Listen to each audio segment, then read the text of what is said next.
السلام عليكم. طبعا يا شباب اليوم معي صديق الطفولة ياسر. طبعا عنده موهبة تعليق، اسمعوا يا عيال. أسلم.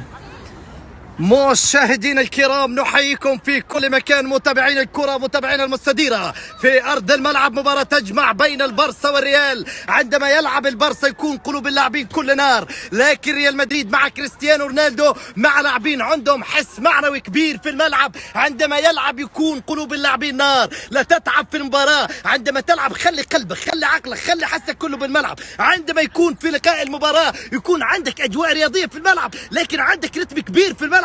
عندما يلعب بالمباراة يوزع لاعب 2 3، ممكن يعطي كرة، ممكن يعطي جول، لأن كرة القدم ما تحلو وتزداد حلاوة إلا بالأهداف. علمهم بالمتعة، علمهم بالأداء. عندما يلعب لا يتعب ولا يتعب. قال أنا برشلوني حتى لو قتلوني. الله أكبر. هذا سلام الرياضي هذا عندك ها يا عيال.